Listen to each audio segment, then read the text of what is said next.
عمل کرے، اللہ کی رضا مطلوب اور مقصود ہو، دینی فریضہ ادا کرنا مقصد ہو، اخلاص نیت، ریاکاری نہ ہو، دکھلاوا نہ ہو، نمود و نمائش نہ ہو، لوگوں کے طعنوں سے بچنا مقصد نہ ہو، یہ عمل کی قبولیت کی شرط۔ اور تیسری اہم ترین شرط کیا ہے؟ یہ بڑی کڑی شرط، یہاں اکثر مسلمان ناکام ہو جاتے ہیں، اور وہ کیا ہے کہ جو عمل کیا جائے وہ شریعت سے ثابت ہو اور شریعت کے مطابق ہو۔ ثابت سے مراد قرآن و حدیث میں اس کا ثبوت موجود ہو۔ اگر قرآن و حدیث میں اس کا ثبوت نہیں ہے، اس کا کوئی اصل نہیں ہے، پھر وہ بدعت کہلاتا ہے، اور بدعت تو گمراہی ہے، اور گمراہی انسان کو جہنم تک پہنچاتی ہے۔ اور شریعت کے مطابق ہونے کا معنی یہ ہے کہ اس عمل کو اول سے لے کر آخر تک نبی کریم صلی اللہ علیہ وسلم کی تعلیمات، یعنی آپ کے حکم اور آپ کی اپنی سنت کے مطابق اس عمل کو کیا جائے۔ اب یہ تین بڑی شرائط، انسان شرک اور کفر سے پاک ہو، اخلاص نیت ہو، عمل ثابت ہو شریعت سے اور مطابق ہو شریعت کے۔ اب مجھے بتائیں یہ شرطیں آج کہاں ہیں؟ بہت کمی ہے، قدم قدم پہ شرک ہے۔ اللہ کی صفات میں، اللہ کی عظمت میں، اللہ کی عبادت میں، اللہ کی ربوبیت میں نبیوں کو، ولیوں کو، بزرگوں کو باقاعدہ شریک ٹھہرایا جاتا ہے۔ علامہ حالی نے کسی دور میں کہا تھا، بڑے درد دل کے ساتھ، بڑے دکھ کے ساتھ، کرے گھر غیر بت کی پوجا تو کافر، جو ٹھہرائے بیٹا خدا کا تو کافر، کواکب میں مانے کرشمہ تو کافر، جھکے آگ پہ بس ہر سجدہ تو کافر، مگر مومنوں پہ کشادہ ہیں راہیں، پرستش کریں شوق سے جس کی چاہیں، نبی کو جو چاہیں خدا کر دکھائیں، اماموں کا رتبہ نبی سے بڑھائیں، مزاروں پہ جا جا کے نظریں چڑھائیں، شہیدوں سے جا جا کے مانگیں دعائیں، نہ اسلام اس سے بگڑے نہ ایمان اس سے جائے۔ ہم سمجھتے ہیں کہ شرک اور کفر یہ تو بس ہندو کرتے ہیں، عیسائی کرتے ہیں، یہودی کرتے ہیں یا ملحد کرتے ہیں۔ وہی کام اگر مسلمان کریں تھوڑے سے فرق کے ساتھ تو مسلمانوں کے لیے جائز ہے۔ اس لیے میرے بھائیوں، ایک تو یہ معاملہ، دوسرا جو ہر عمل ہوتا ہے اس کے مخصوص آداب ہوتے ہیں۔ آداب جیسا نماز ہے، خشوع خضوع کے ساتھ ہو،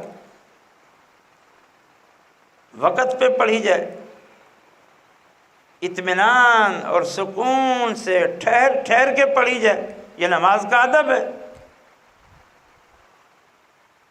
اب نماز تو ہے، تینوں شرطیں بھی قبولیت کی ہیں،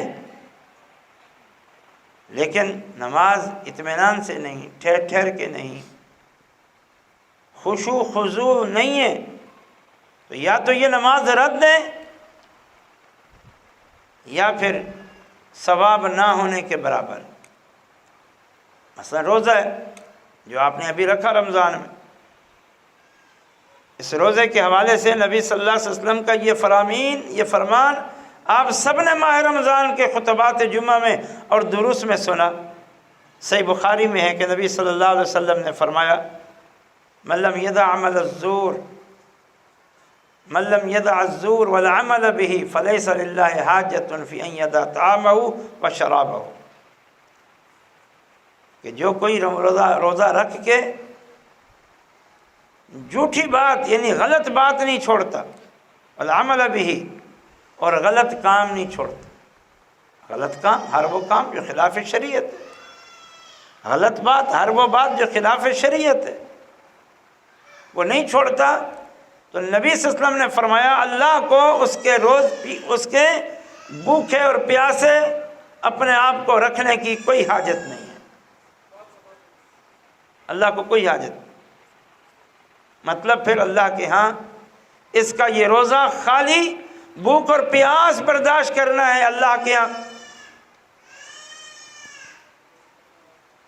اللہ کے ہاں کوئی پذیرائی نہیں ہے، اس کو کوئی پذیرائی نہیں. اسی طرح نبی صلی اللہ علیہ وسلم کا فرمان ہے اذا یوم کانا یوم صوم احدکم فلا یرفث ولا یسخب فإن صابه أحد أو قاتله فليقل إني امرؤ صائم. فرمایا جب تم میں سے کسی کا روزہ ہو، اب اگر وہ کوئی اس سے لڑائی کرتا ہے، کوئی اس کو گالی دیتا ہے، تو وہ کہے کہ میں روزے دار. اور مزید فرمایا نہ وہ شور و غل کرے، نہ کوئی بے حیائی اور بےہودگی کی بات زبان پہ لائے. اب اگر روزہ ہے لیکن وہ گالی دے رہا ہے یا گالی کا جواب گالی سے دے رہا ہے، لڑائی کر رہا ہے یا لڑائی کے بدلے لڑائی کر رہا ہے، یا شور و غل کر رہا ہے اور بےہودہ بات کر رہا ہے، تو یہ تو شرعی آداب جو روزے کے اس کے خلاف. اب یا تو روزہ مردود یا ثواب نہ ہونے کے برابر.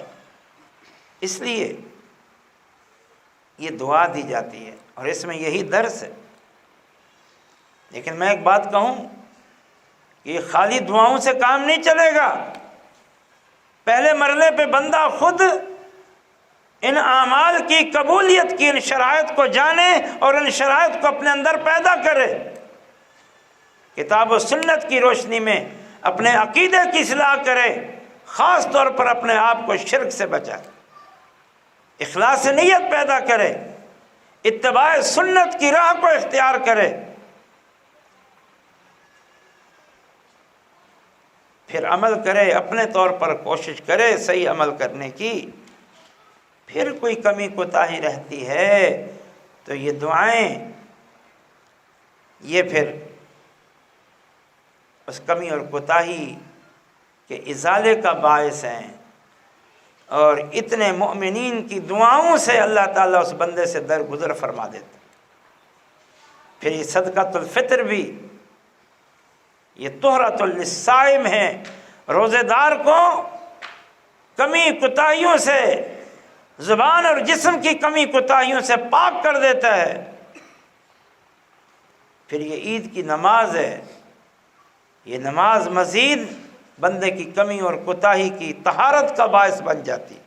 لیکن پہلے خود وہ ان شرائط کو سمجھے، ان شرعی آداب کو سمجھے، ان پر قائم ہو جائے، پھر یہ دعائیں کام آئیں. ایک تو یہ نقطہ میں نے عرض کیا. دوسری بات میرے بھائیوں،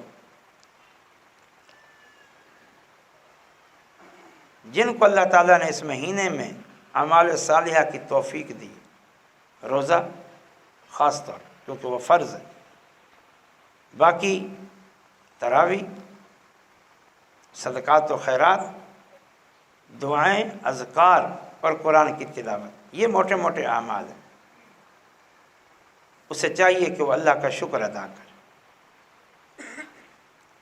اللہ کا شکر ادا کرے. نماز کا اس لیے ذکر نہیں کرتا کہ نماز تو ہمیشہ کا معاملہ ہے، ہمیشہ کا فرض ہے، 5 وقتہ. رمضان کے ساتھ تعلق روزے کا ہے، نفلی روزے بھی سال بھر میں مختلف اوقات میں مسنون ہیں اور جب بندہ چاہے رکھ سکتا ہے. لیکن نماز یہ تو ایک ہمیشہ کا معمول ہے. تو جو اللہ نے توفیق دی ہے اس پر اللہ کا شکر ادا کر، اللہ کا شکر کہ اللہ نے توفیق عطا کی. اور اللہ تعالیٰ سے آئندہ بھی توفیق مانگے. ایک تو یہ بات. اور ساتھ میں ان لوگوں کو نصیحت کرتا ہوں جنہوں نے رمضان کے ان اعمال سے دوری اختیار کیے رکھی، نماز بھی نہیں، روزہ بھی نہیں، تراویح بھی نہیں، صدقات و خیرات بھی نہیں، تلاوت بھی نہیں، اذکار بھی نہیں، وہ بڑے محروم ہیں۔ حقیقی معنوں میں محروم یہ ہیں، محروم جس کے پاس کچھ بھی نہیں، یہ محروم ہے اللہ کی رضا سے، اللہ کی بخشش سے، اجر و ثواب سے، اللہ کی رحمتوں اور برکتوں سے محروم ہے، اور ماہ رمضان کی فضیلتوں سے محروم ہے۔ اور ماہ رمضان میں اللہ تعالیٰ نے جو تقویٰ کے حصول کا موقع دیا تھا، انہوں نے اس موقع کو گوا دیا، بڑے بدبخت و بد نصیب ہے۔ اور نبی صلی اللہ علیہ وسلم کی یہ وعید ہے، من وجد رمضان بعدا لمن وجد رمضان فلم یغفر لہ، اس شخص کے لیے اللہ کی رحمت سے دوری ہو جو ماہ رمضان پاتا ہے اور پھر اپنے گناہوں کو نہیں بخشوا پاتا۔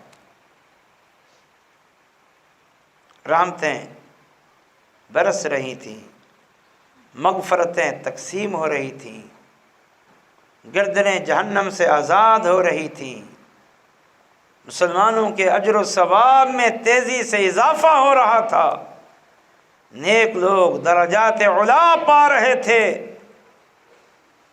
اور یہ شیطان کا غلام بنا ہوا، شیطان بند تھا لیکن یہ اس قدر شیطان کا غلام بن چکا تھا کہ اس کو ہوش پھر بھی نہیں آیا، بلکہ رسول اللہ کی صلی اللہ علیہ وسلم کی اس وعید کی روشنی میں یہ اللہ کی رحمت سے دھتکار دیا گیا ہے۔ انہیں اللہ سے ڈرنا چاہیے، اور توبہ کا دروازہ ابھی بھی کھلا ہوا ہے، سچی توبہ کر کے اب بھی اپنے رب کو، جس کو ماہ رمضان میں انہوں نے مزید ناراض کیا، اس کو راضی کر لیں، سچی توبہ کر لیں، اب جو فرائض ہیں ان کو ادا کرنا شروع کر دیں، اور آئندہ ماہ رمضان کا حق ادا کرنے کا عزم کر لیں۔ یہ میں نصیحت کرتا ہوں تمام سننے والوں سے، جس تک میری بات پہنچے، وہ مرد و خواتین ہوں یا پھر نوجوان، وہ اللہ سے ڈر جائے۔ اور ایک نصیحت ساتھ میں یہ کرتا ہوں،